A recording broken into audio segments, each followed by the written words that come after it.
Coral reefs, one of the most diverse ecosystems in the world, containing 32 out of 34 animal phyla, an estimated 1 to 9 million different plant and animal species. It covers less than 1% of the ocean floor. It supports over 25% of the world's marine animals, around 500 million people, and determines the health of the oceans and affects the land and atmosphere ecosystems.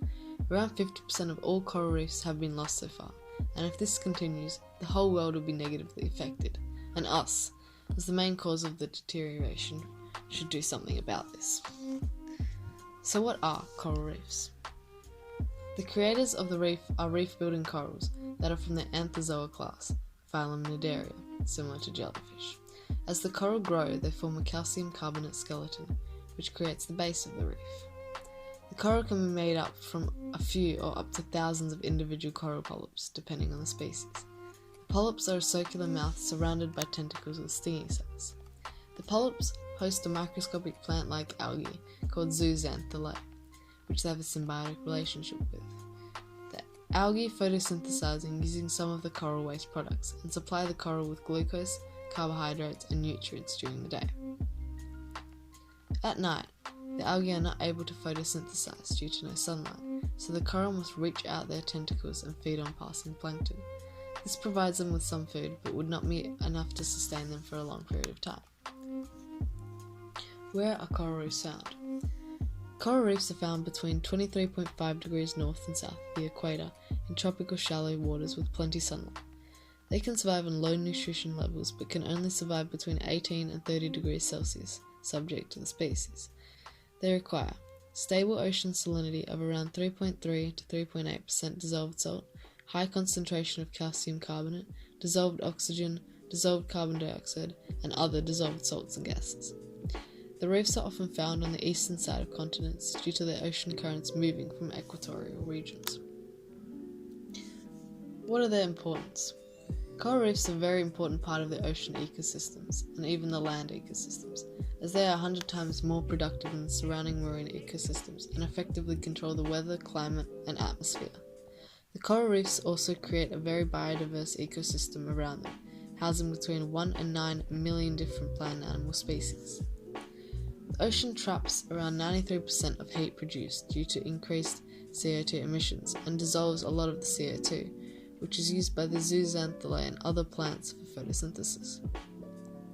They also support and house approximately 25% of all marine life, supply 9 million tons of fish to fisheries, and support around 500 million people, 400 million being from poor communities, relying on healthy reef ecosystems for their daily food and income. Reefs also create a breakwater that protects land and people from large waves and harsh weather, far more effective than any man-made solution. They also filter the ocean's water, enhancing the quality and clarity of the seawater.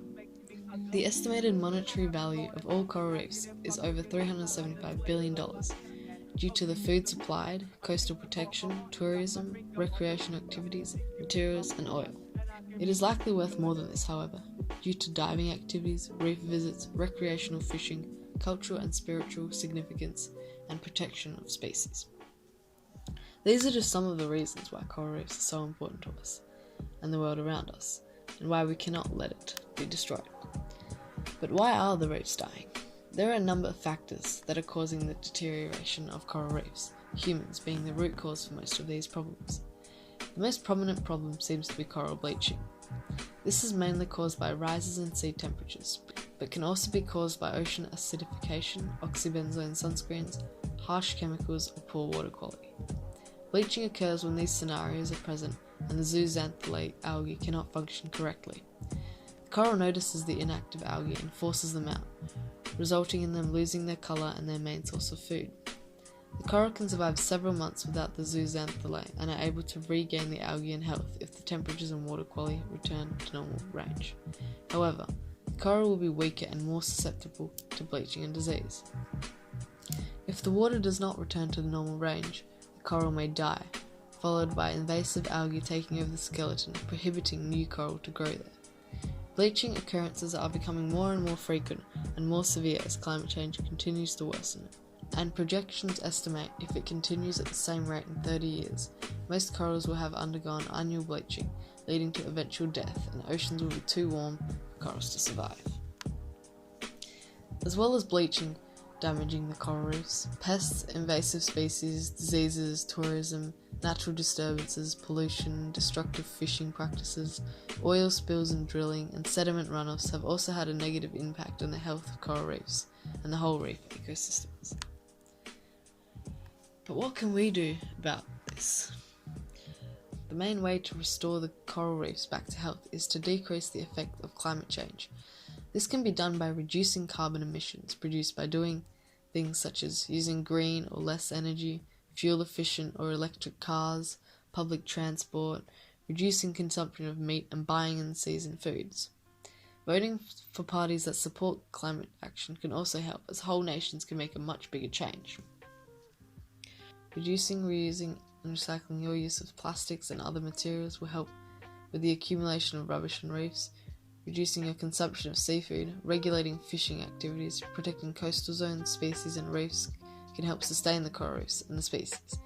Not kicking or stepping on the reefs, not supporting markets that exploit coral reefs, avoiding the use of harsh chemicals such as unnatural fertilizers and pesticides to reduce runoff, using eco-friendly sunscreens that don't contain oxybenzone, limiting development, treating wastewater, improving land use, reducing deforestation, and using fixed moorings all help reduce the amount of destruction that is brought upon the reefs. Coral restoration projects are also being used to selectively grow more heat-resistant coral and introduce them to the reefs. This gives the reefs a boost and has proven fairly successful in some Caribbean reefs and will be used globally. Finally, educating everyone about the importance of coral reefs and showing them what they can do to help will encourage everyone to take part in helping out and saving the coral reefs, because the more people that help save the coral reefs, the more likely they will survive.